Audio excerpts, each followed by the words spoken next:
So, thank you for joining us here today, everyone. We are very excited to have a special Mentor Core moment.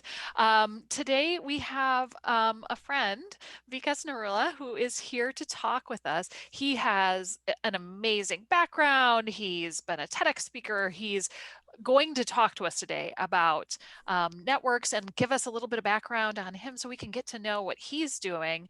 Before we get started, welcome to Mentor Core. Mentor Core was created as a community for compliance, security, and risk professionals to follow their personal growth and development.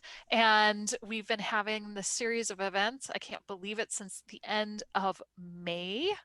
And we've got lots planned for the future too. My name is Lisa Beth Lenti Walker, and my co-founder, Dan, can you say Hi, hello? hi. I'm Dan Ayala. Nice to see everybody. Vikas, thank you for being here. Really excited to talk to you. Thanks so much for having me. Hello, everyone. Lisa Batan, thank you. I'm always up for getting online and sharing a story, and I'm excited to share. So, should I begin? Yeah, I want to hear all about this. I'll be taking notes. All right. Well, I know there's some people who may have chatted, and I understand that some of my old college buddies may be on the call.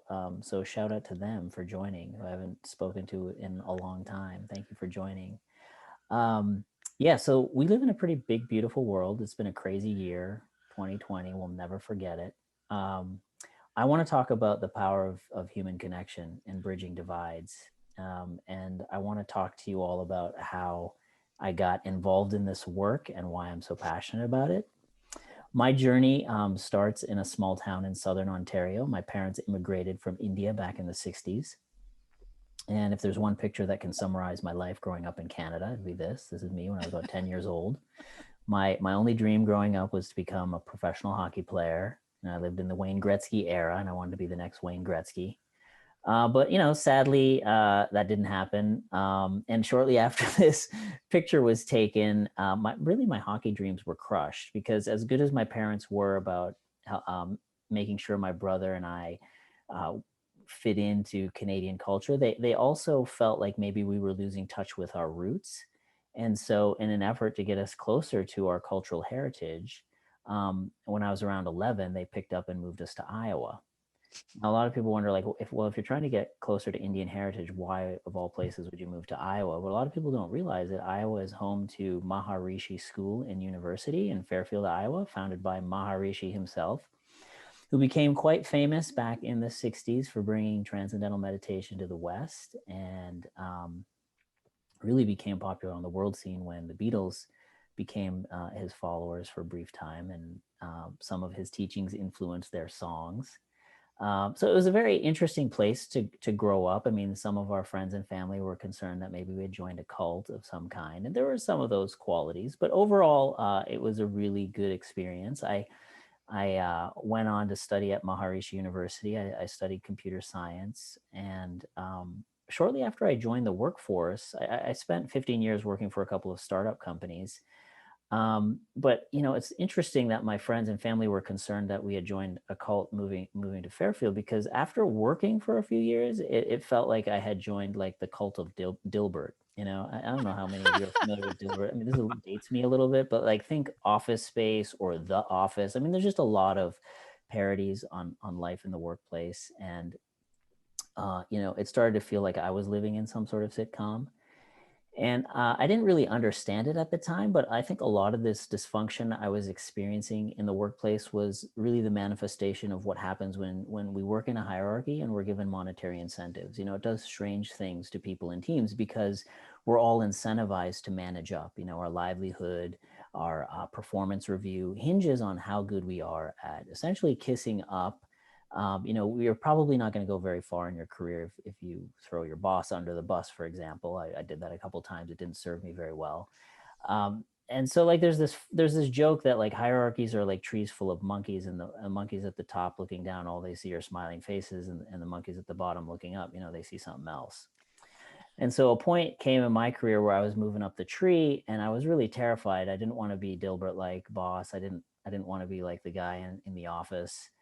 So I decided to go back to business school in 2006. And in one of my first management classes, they introduced us to the concept of informal networks, that yes, we work in hierarchies, but work is actually getting done through informal channels, through connection, relationship, you know, um, trust networks. And if managers understood that dynamic, they could make much better decisions about their people and teams. And so for me, this was a big cloud parting moment. I really saw this as a potent way to mitigate the negative effects of working in a hierarchy, of being in Dilbert hell.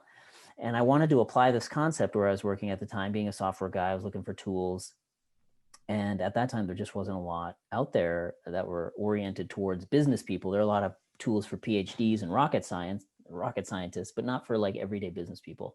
So I teamed up with a classmate of mine, and we started working on key hubs as a pet project. We started this business, and a couple of years later, I quit my job to pursue it full time, and I've been doing that for the last 11 years.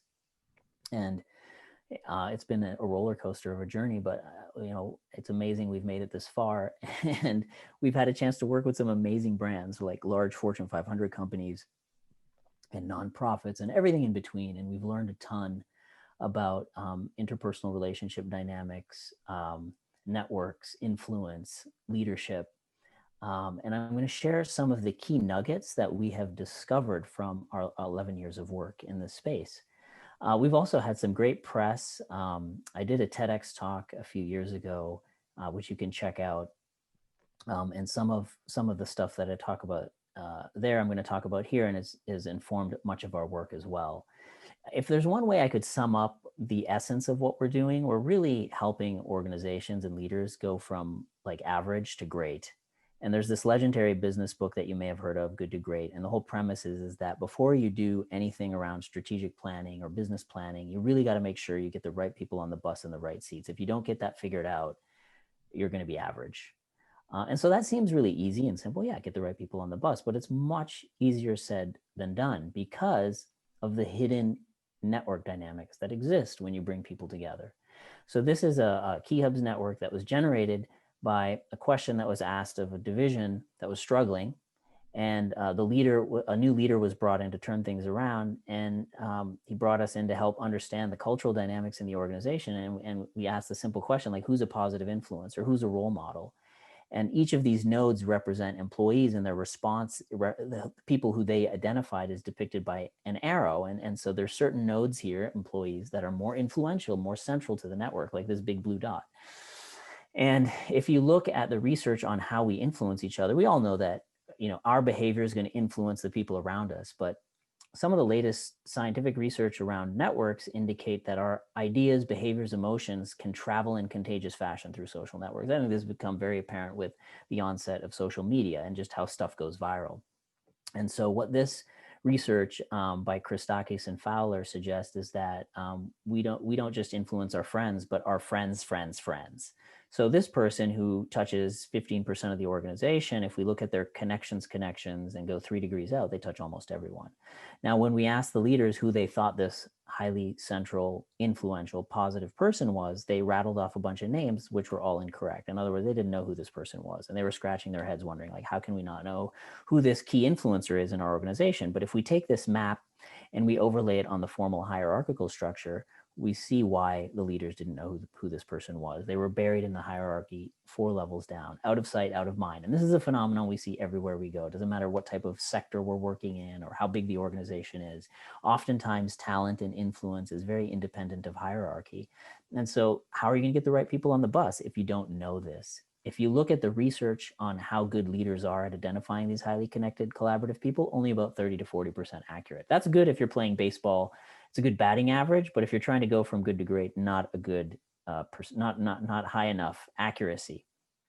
Now, in our work, what we started to do a few years in is really not just grill the leaders on who they think the influencers are, to kind of demonstrate the value of our value proposition, but we'd also ask them what they thought their influence was. And what we were consistently finding is that formal leaders, tend to overinflate their perceived influence. So this is a senior executive team inside an organization. We asked them, how influential do you think you are across these different categories we measured? All of them thought they were high across the board. When we looked at the data, huge departure between their perception of influence and how influential they actually were.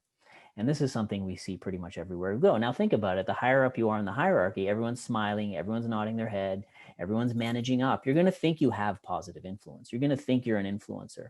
But when push comes to shove and you ask the employees who they are influenced by, who they follow, okay, followership is very different than title and formal authority. It's often not the people at the top for the reasons we've discussed. And in this organization, there are a handful of mid-level managers and individual contributors when averaged together had more influence than the leadership team. So our whole philosophy around organizational effectiveness is you have leaders. That doesn't equate to influence. If you don't know your influence or the influence of others in your organization, it's really hard to get alignment. And this is the source of why there's so much dysfunction inside organizations. Another way to look at it is here's a hierarchical structure pyramid. In every organization, you're going to have highly influential people, kindred spirits, pillars of your culture spread throughout different layers of the hierarchy. The problem inside organizations is they don't know who these people are. These people don't know that they're influential, and they don't know who the other influencers are in the organization. So you're going to get, you're not going to have the left hand's not going to know what the right hand is doing. Our strategy is let's identify who these people are, bring them together so they're in line of sight with one another and in line of sight with leadership. And once you have that line of sight, you can get them on board with the vision and mission of the organization, get them on the bus in the right seats, and now you have a much more efficient organization because you're driving change through the people who are naturally connected to the rest of the organization. Now, one question we get quite a bit is, well, what makes these influencers influential? And in our research and observations and interviews, we found that there are a few key attributes that tend to show up over and over in these highly connected collaborative folks. One, they're really genuinely curious about other people. They want to get to know people, and they're helpful, and they do it with a smile. If you have these qualities, there's a good chance you're going to have influence. I mean, if you think about the places you like to go eat or the places you like to stay, you go where there's great service, where you're treated like a king. And it doesn't matter what your title is, you can be curious, helpful, and positive. And these are the kinds of people that pop in our assessments. Now, some people might say, oh, that's great touchy-feely stuff, but that doesn't really drive the bottom line. But I beg to differ. We worked with a Fortune 500 financial services company that really wanted to drive top-line sales across their national sales organization. And they had consistently high-performing sales divisions and consistently low-performing sales divisions. And their belief was that this had something to do with the interpersonal dynamics in the divisions. So they brought us in, and we did this massive assessment across their entire national sales organization. Now, on the map on the left is a sales organization, a top performing sales organization. We asked the question, who's a role model and inspires you to be the same? Now, you'll notice there's 3 or 4 key role models in this high performing division. On the right hand side, we have a consistently low performing division with a role model, which we've highlighted in purple. And I've highlighted these 2 role models in each of these divisions because we're gonna see how their position in the informal networks is essentially driving performance or the lack thereof.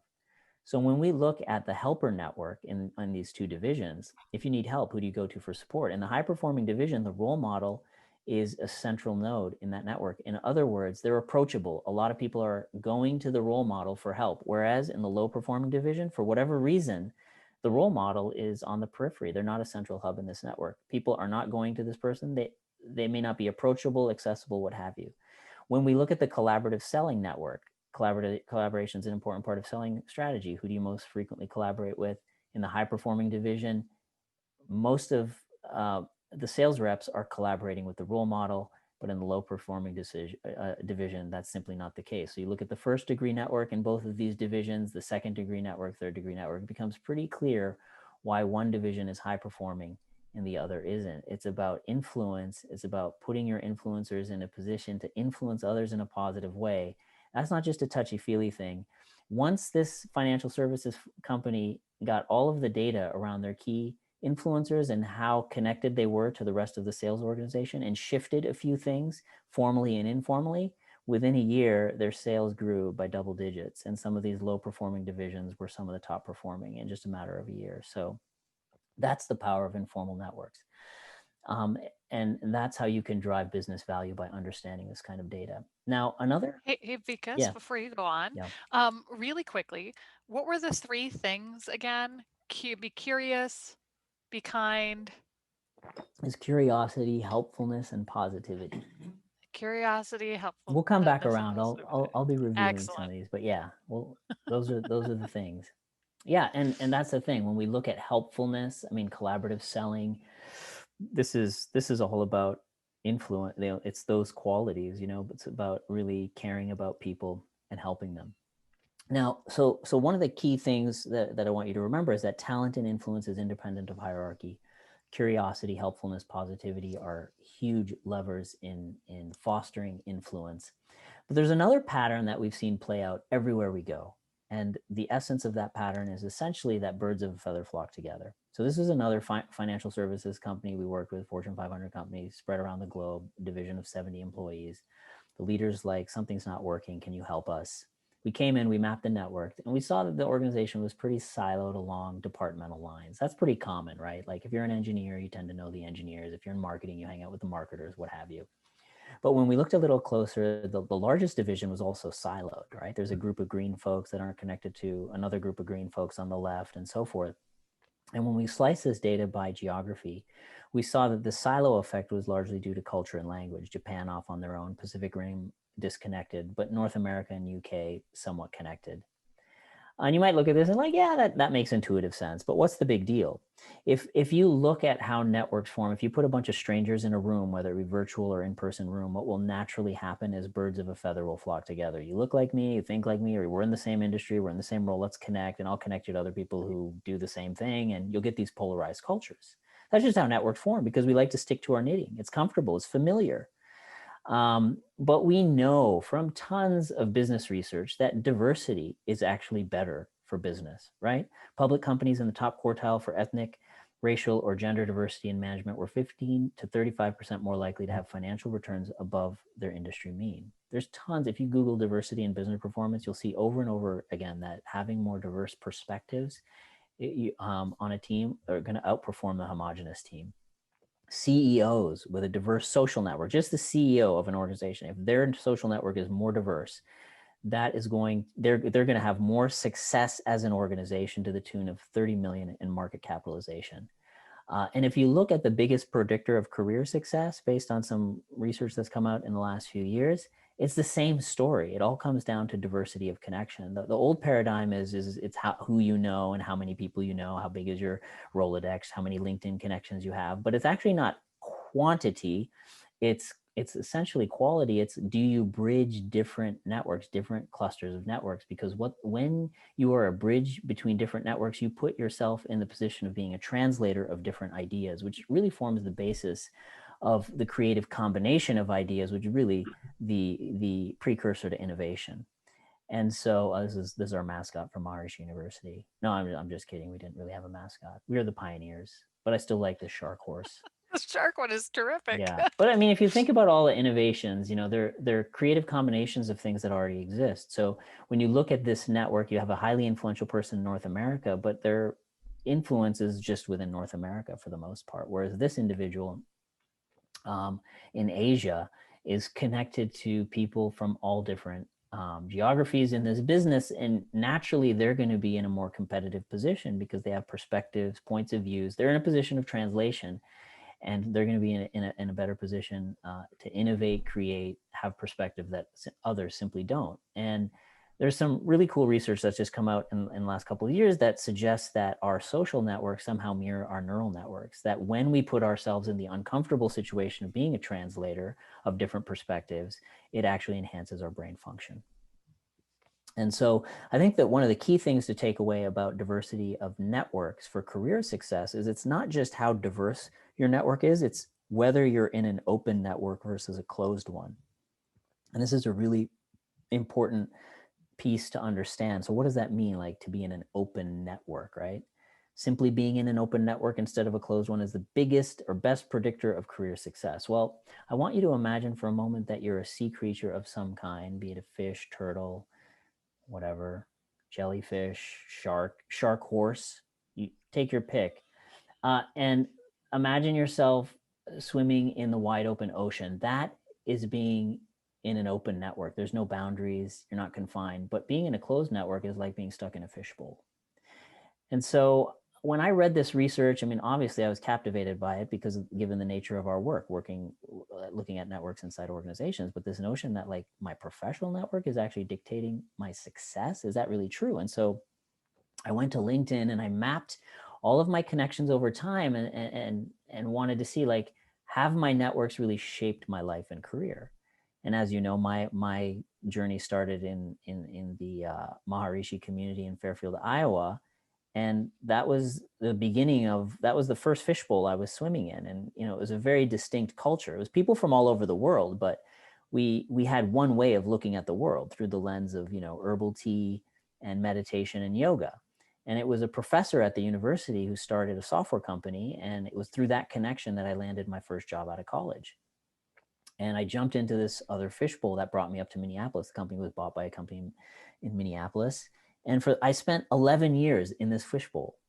And it was a very different culture than the one in Fairfield. It was more Dilbert. It was medical Mhm. imaging, software, nerds, no meditation, very little. And after 11 years, I'm like, God, I need some change of scenery. And it so happens there was a customer in my network who started a new company, and I called him up for lunch one day, and I'm like, I need to change. You got something in your business? And he's like, yeah, come on, jump fish bowls. And I jumped out of the first fish bowl and jumped into his. It was the same industry, so you can see some crossover there. It was very different aquarium, different vibe, different culture. It was while I was there, I went back to grad school, totally different change of scenery, very distinct fishbowl, people from all over the world, but all focused on growing their careers through business knowledge.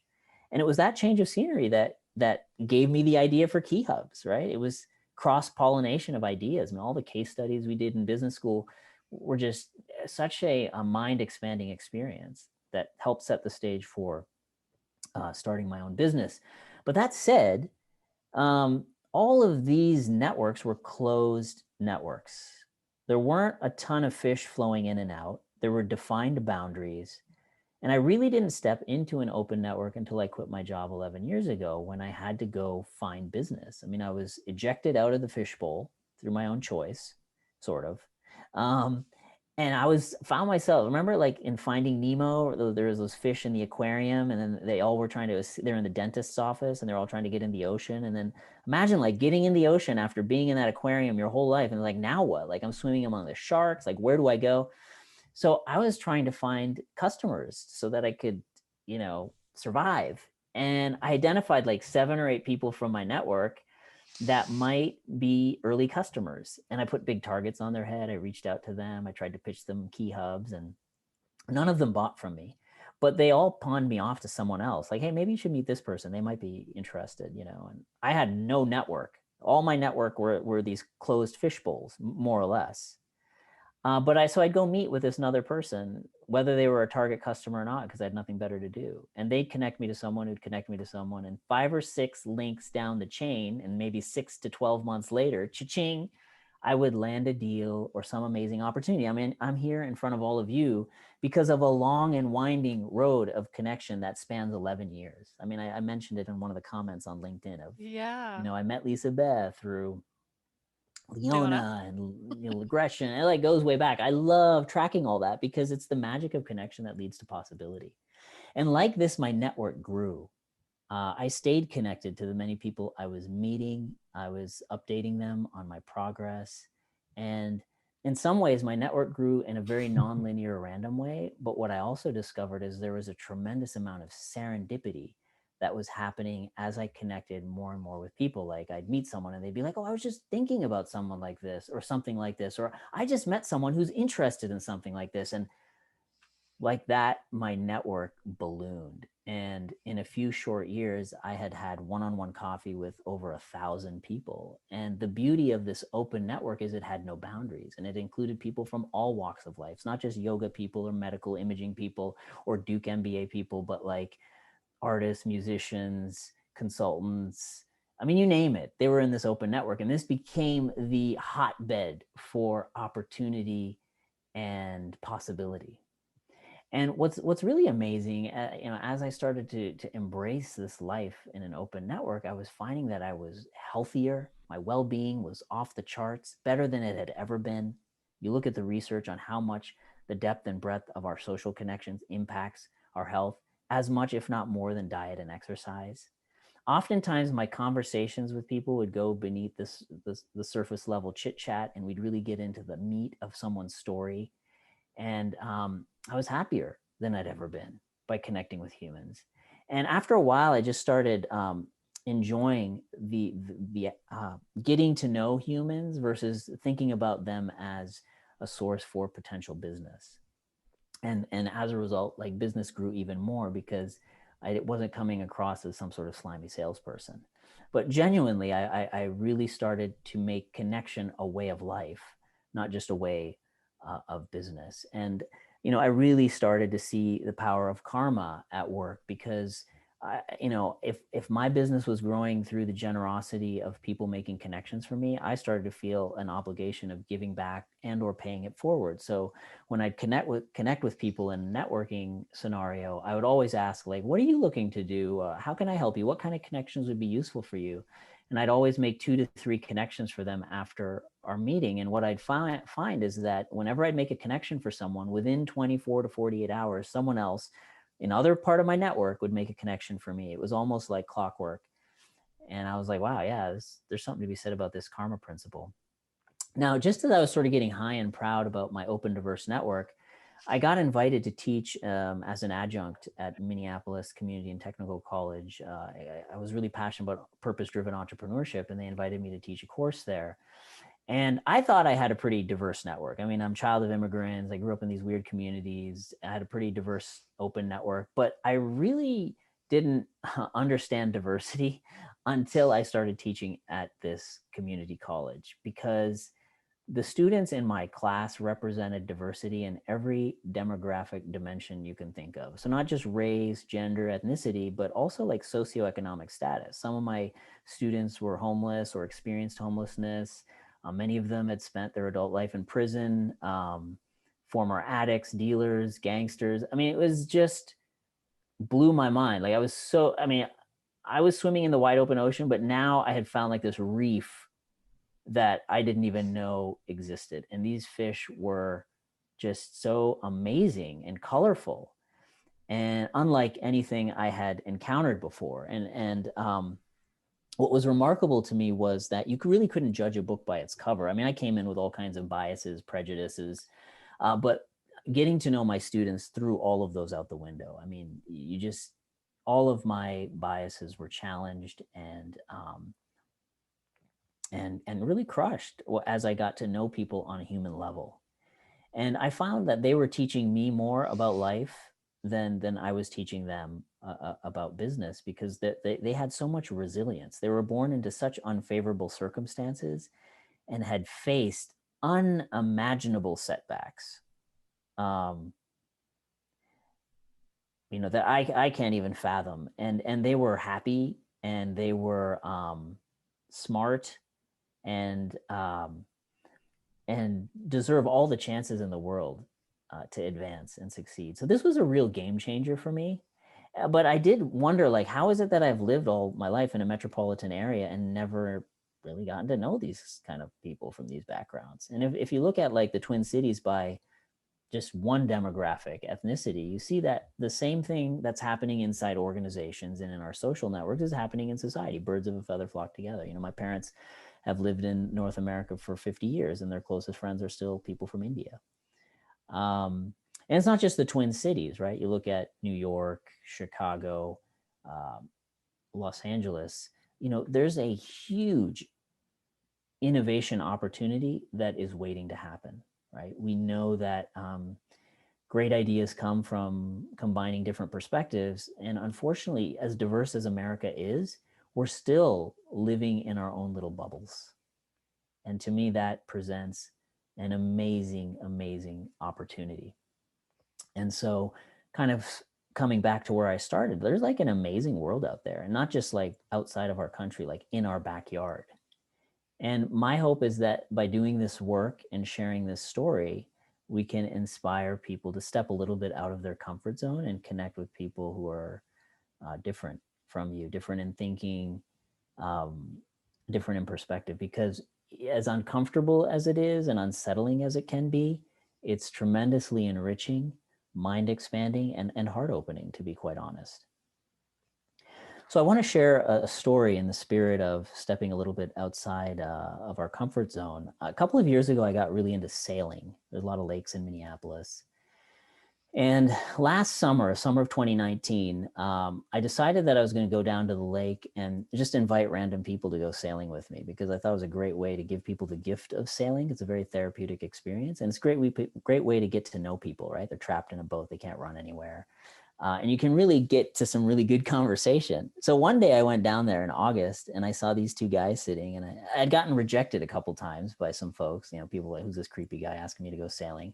But these two guys were sitting at the bench or picnic table, and I'm like, hey, you guys want to go sailing? And they were a little hesitant at first. The big guy behind me was like, nah, yeah, let's go. I've never been sailing. Neither of these guys have been sailing. And once they got on the boat, there were nothing but smiles. And we had this great time, tons of selfies, laughs. uh it was fun. And I went home that day and I shared this picture on Facebook. I said, hey, I just randomly took these guys sailing. If anyone wants to go sailing with me, let me know.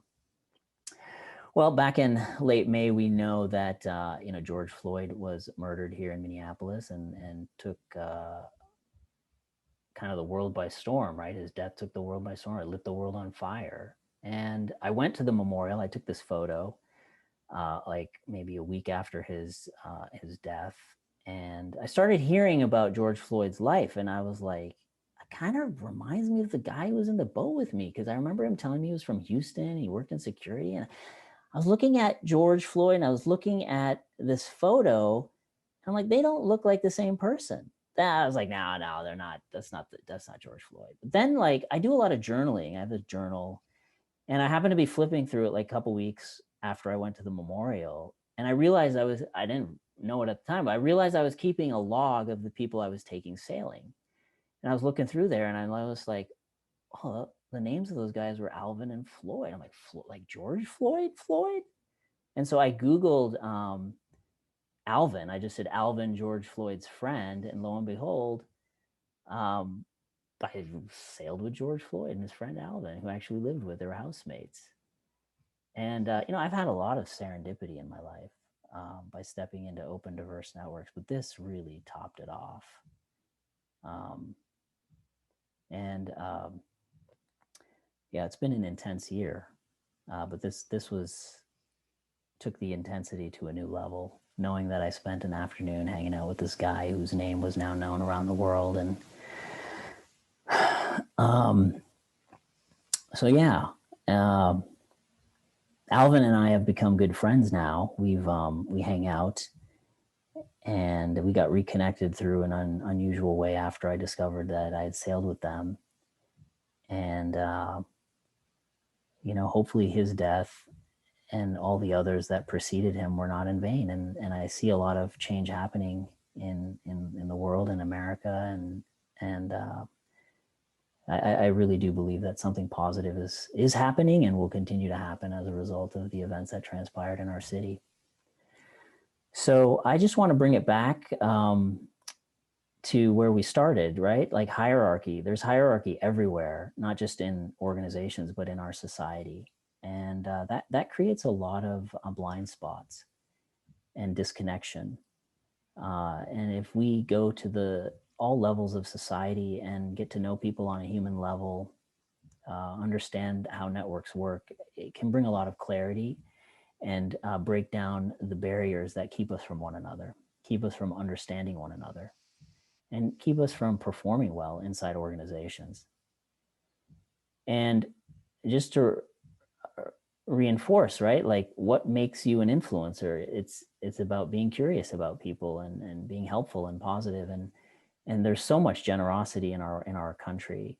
America thrives on generosity. We're the most generous country in the world, and I think that we just need to uh, I believe that we just need to expand our generosity outside of our immediate circle, and to the people who are different from us. If we can bring our curiosity to more spaces and our helpfulness to more spaces, I think the potential of America is limitless. I mean, we already are an amazing nation, and it's only going to get better and more incredible as we connect outside our bubbles.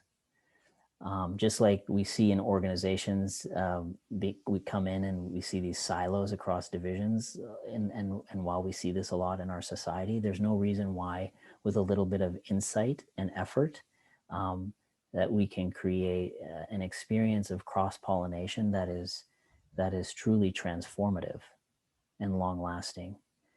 And so, with that, I'll open it up to questions. I think we can also do a little hands-on exercise here if we have a little time, but I'll pause for a moment for any questions. Thank you. Sure. Thank you. Because that was great. And so people who are attending, please put questions into the Q&A, and I'll start off with a couple that came up through the course of the discussion. The first is, and I'm going to bring my Dilbert, my 20 years of Dilbert experience, and I'm a recovering corporate person. Uh, um, just around two things. You talked about the influencer that is buried in that part of the organization. You had the side by side slides or side by side imagery of the person who is isolated. Two questions come to mind. One, how does that person get identified as an influencer if they're not able to influence because they're locked off? How do people find that they're influencers?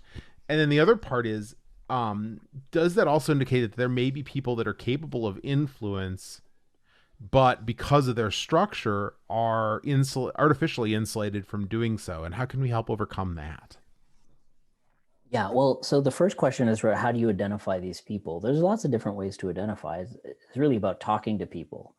We have technology that helps us capture that through surveying and visualization. There's other ways of doing it. Like, some companies are doing it by monitoring email traffic, and like, where's communication happening? Like, that's another way, right? So And they're receiving started. some poor feedback when they implemented in particular ways over the last couple of days. What's that? I Like, didn't. like the Microsoft just recently came out with some pretty aggressive tools on that, and the pushback was quite Oh, significant. yeah. Yeah, I know. There are ways of doing it, sort of like Big Brother ways, and that Yeah. certainly could get pushed back, but we there's ways you can invite people into sharing that, so you can begin to understand it. And even if you don't have technology, you can walk around and talk to people and just be like, who influences you in a positive way, and just like write down notes. I mean, that's the poor man's way of doing it, is talk to Yeah. people, and you'll find out really quick. And some leaders don't even take the time to do that because they don't see the value in it, right? So that's just a few ideas on identification. And then your second piece was like, what happens when people are siphoned off? Well, that can happen. I mean, like we saw in the case of the sales example, the poor performing sales organization, you had a highly influential role model. You had a person who was perceived as a very dominant role model that was not touching the organization. And that can happen because of where they're located, could happen because of their formal or informal role. It can happen because they just aren't very helpful and they don't realize the value of being helpful. They're competitive and not collaborative. So there's a lot of factors. And once you identify what that fabric looks like, you can begin to take steps to break those barriers down and create connectivity. I mean, that's really what it's about, is breaking down silos and getting people out of their comfort zone, out of their usual routine, out of their usual pattern of doing things.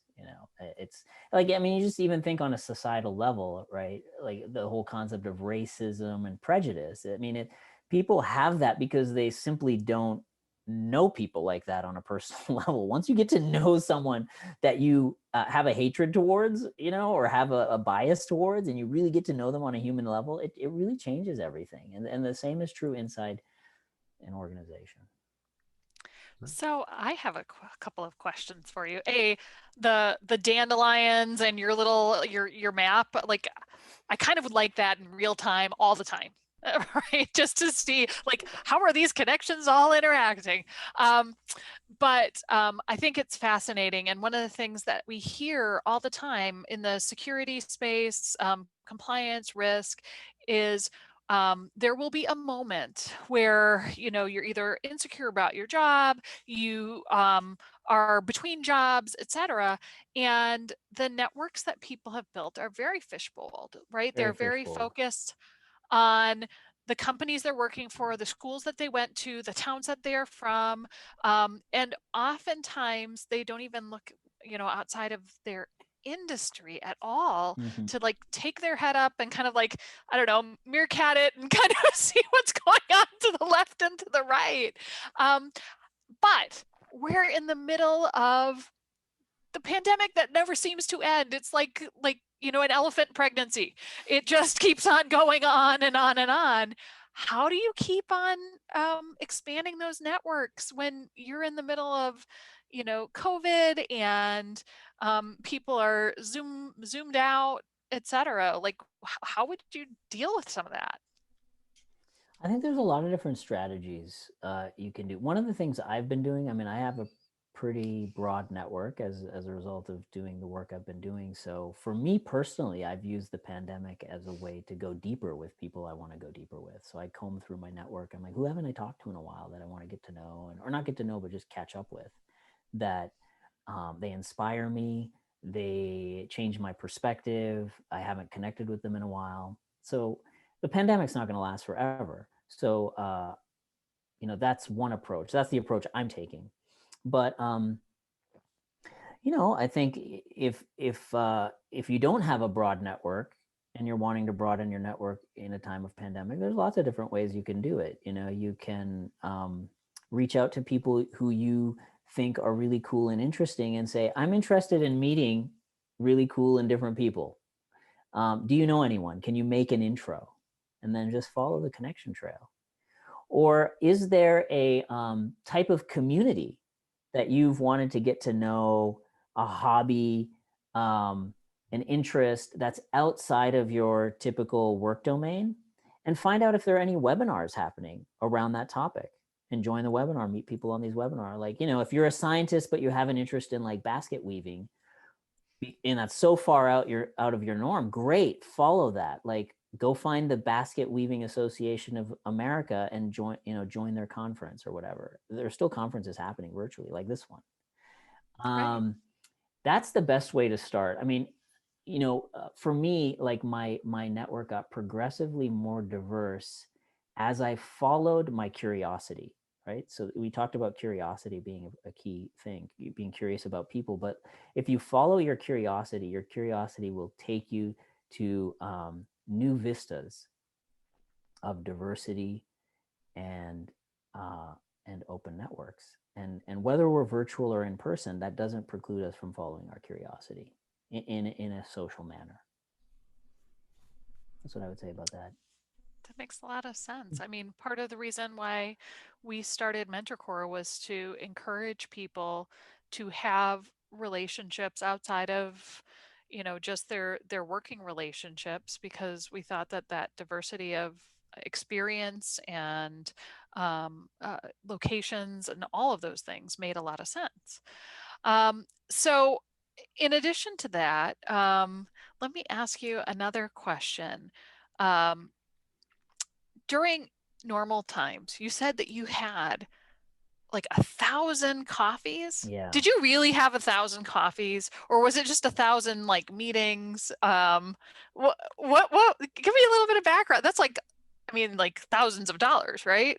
That is thousands of dollars. I don't know if I had coffee with every meeting, but I would say a majority of them I did, because I work out of my home, Yeah. and so coffee shops were my meeting places. But yeah, it took about 4 years maybe before I had crossed the 1,000 mark. But yeah, I sat down one on one with 1,000 people. I either had coffee or tea or lunch Oh, or neither. Sometimes I do walking meetings during the summer. Now I do sailboat meetings. Um, yeah. I mean, but think about it. It's actually not that much if you think about it, because there's 365 days in a year or whatever. How many working days is there? Maybe 200 and some working Yeah, days. it's like a meeting a day Yeah, it's a for meeting like day, which isn't, almost 4 years. yeah, which isn't a lot, because there were some days I was meeting two or three people. Right. Because what else am I going to do as an entrepreneur who's trying to, get his business off the ground? I got to get out and meet people, shake hands, talk, right? And sometimes I'd give presentations, right, like this, and there's how many people? 17 people, and a couple of people would reach out to me afterwards and be like, hey, I'd like to have coffee. And then someone would be like, oh, I want to connect you to so and so, just like you did before we started this talk. You're like, I want to connect you to so and so. Right. And just, you saw that network, it just mushrooms. And there was a point a few years ago where I was overwhelmed with opportunity. I mean, because everyone was inviting me somewhere. I mean, I got invited all over the place to do stuff, and at some point I got burnt out, and I'm like, this network is is has left no space or time for me to have coffee with me. Right? You need a bound. That's called getting another boundary. Exactly. And so after about 6 years of just nonstop saying yes to everyone and everything, I had to start saying no. And I had to be like, okay, my network's gotten a little unwieldy, and I have to start saying no to opportunities. Otherwise, it's not sustainable. So you might get to Right. that point, and that's a good problem to have. Right. Yeah, actually, so Dan and I have both talked about some of the challenges when you pivot in your career, right? When you go from being in-house to being an entrepreneur, Mm, and how the networks that serve you well when you're in a certain context may not serve you at all totally. in another. I know I am an adjunct professor, and I have like very few contacts amongst other professors who do kind of what I do in academia.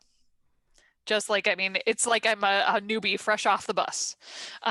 So it's really interesting. How would you recommend as you move into a new network that may be a little bit more closed? How do you take your open network philosophy and make it work so that you can work that new network as well?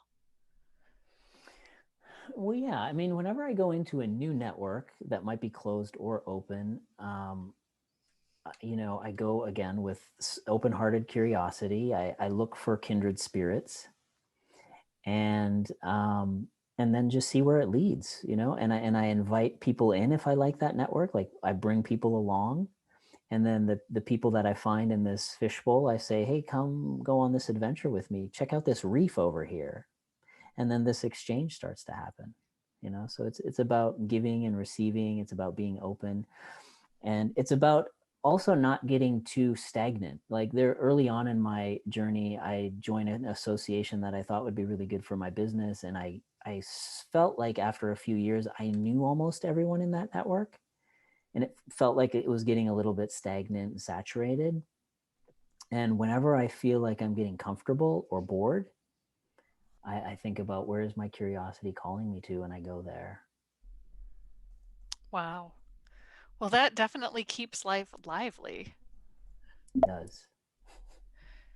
So, Are there? one of the questions that we always ask Yes.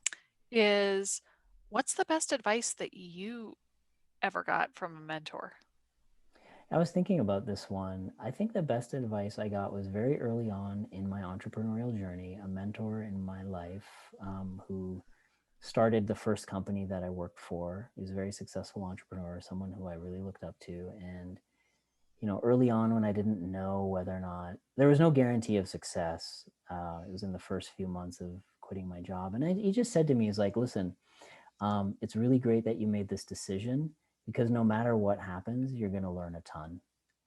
And that really stuck with me, because there have been many times in the last 11 years where we weren't sure we would make it. And but I always remembered those words, that you're going to learn, you're going to benefit no matter what the outcome is. And that served me really well. That's Yeah, very, very wise words, and I can relate to those. And uh, I can too. And I appreciate that, you know, one of the things is that when people look from afar, it's very easy to just look at somebody who's started as an entrepreneur and all they see is the success and not all of the things that went sideways, were really challenging, whatever it is, whether it's, trying to find those clients, cash flow issues, like entrepreneurs kind of go through it all. And I heard a great quote the other day that was like, there is no occupation where you have to know yourself better than when you're an entrepreneur, Mhm. because it just takes it to that next level and you have to be so comfortable with you because that's all there is for some of those big decisions and tough moments. For sure. Blaming the other guy doesn't get you very far. Right. Right. Although it's sometimes it's tempting. For sure. Well, because we really appreciate you being here today and sharing your knowledge and all of these stories. I mean, I am going to be thinking about this and probably talking about this for days and weeks. I really appreciate you and being so open to speaking with people from our mentor core community. Yeah, thank you. Do we have time for a quick exercise? Yeah, Yeah, we got a few let's minutes. bring a quick exercise I on. know there might be some questions in the chat, and maybe you can let me know what those questions are and I can answer them Yep. while we do this exercise. Yeah. So here's what I'm going to do. I'm going to share my screen. We're going to really drive home this idea of networks. So in a moment, I'm going to share a link in the chat. And when you click on that link, it's going to ask you for your name. So type in your first and last name and hit next. And when you do, you're going to be Okay. presented with this chart. And there's 2 dots on this chart. One is yellow, like where you think you are, and the green one is where you'd like to be. And basically, I want you to rate yourself on how much magic, how much serendipity there is in your life. Like, are you high on magic, low on serendipity, high on serendipity, low on magic, or are you high on both? And where would you like to be? We've touched on this magic and serendipity a little. So rate yourself, hit next, and then I'll tell you what's next. And just keep that window open, okay? Okay. Where you're doing the submit. So here comes, how do I get to everybody here? Am I able to send? Oh, panelists and attendees. Okay. Panelists and attendees. Yep. So there's the link. Let me know if you have Okay. any technical issues. Okay. Okay, and I'm going to see how people are doing. Okay, I see that. Be remiss if I didn't ask for the privacy policy. Right.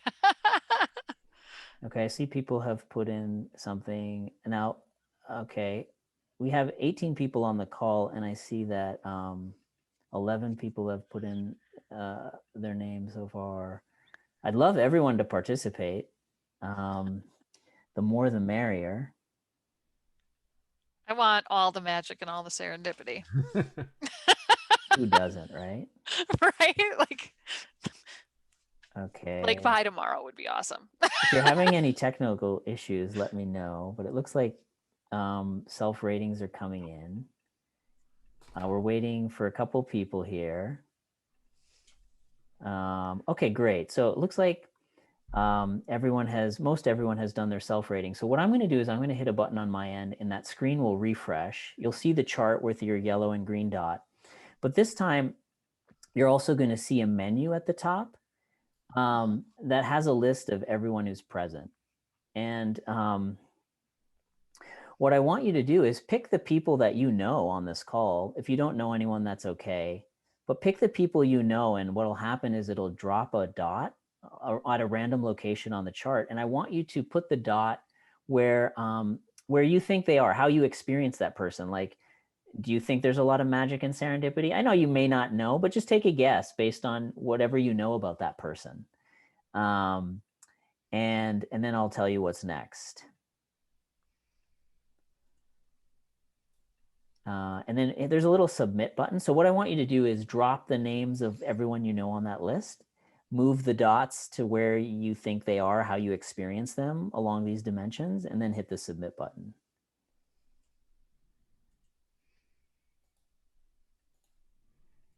Let me see.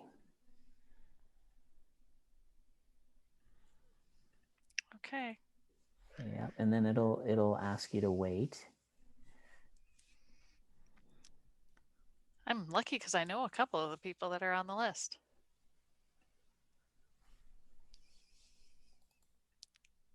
Yep. Okay. I'm also participating in this.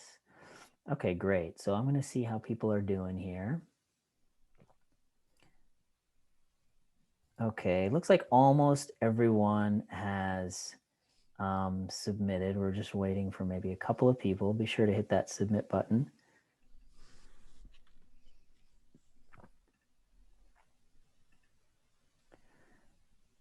Okay, all right. So I think most everyone has. So what I'm going to do is I'm going to share your personal results. But before I do that, I want to take a look at this as a group. So I'm going to share my screen again, and we're almost done here. I don't want to keep people too long. But yeah, so how did we rate ourselves? Let me move this out of the way. I trust everyone can see my screen. So how are we in terms of magic and serendipity? Well, there's kind of a range. There's some of us who are experiencing a lot of magic and serendipity, some not so much. But on average, like um, we're about right here, right above the 50% on serendipity and about at 50% in terms of magic. So there's opportunity for growth. If we look at where we want to be, yeah, who doesn't want magic and serendipity? Like that's like I what want life all the magic, we all the yeah, serendipity. exactly. We want all the magic. So we can understand like as a group like what that gap is. But then we also like rated each other. And so it's kind of interesting. Like so some people were rated as having high magic but no serendipity. Uh Others had both and they're sort of in between. So this is a way to like gauge awareness. So what's interesting here is when we look at the average of how we rated each other, we all gave each other more magic and serendipity credit than we're giving ourselves, which is Mhm. good. That means we're a humble group when it comes to magic and serendipity. Now, we all have an individual profile of what our awareness is relative to how others experience us. So here's someone who thought they were kind of high on magic and serendipity, and some people rated them pretty high, and some people not. Here's someone who thinks they're down here, but on average, others perceive this person as bringing a lot of magic and serendipity, right? Um, and so some people don't know anyone on this call, so they may only have one rating, and that's okay. It's just a little exercise. But what's really powerful about this is when we do this quick exercise, we can begin to understand the network dynamics on this call because we all identified each other. So we can begin to understand like who are the hubs on this call and how are we connected to one another. And so it's a good chance that like the panelist moderators and myself are these hubs because we're up here talking and you guys have perspectives, and there might be people here who are new to this community and no one knows them. And so that's just good to know. There are some connections on this call, right? um, and so if I wanted, I could reveal this network to each of you and like where you are in this network. But for now, what I'm going to do is just reveal your personal results, right? So you can go back to the tab where you submitted. Here are my personal results. Obviously, I've been pitching how serendipitous my life has been. So you guys are going to think I have serendipity. There can always be more.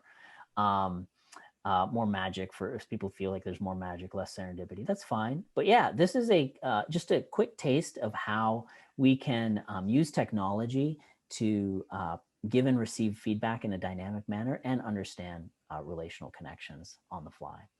So with that, I want to thank you, Lisa Beth and Dan, for inviting me. I want to thank the audience for being here. I'm going to just type in my email address. If you want to reach me, you can also find me on LinkedIn. If you have questions about any of this work or want to bring some of these concepts to where you are, I'd be more than happy to do that. Thank you so much. Great. Thank you Thank so you. much. And of course, obviously, Dan and I are always willing to help connect people because we think good people know other good people. So thank you for joining us. Thank you, Vikas, for sharing your gifts and all of the work that you're doing. I think it's absolutely incredible. Thank you. All right. Well, thank you for joining Mentor Core. We will talk to you all soon.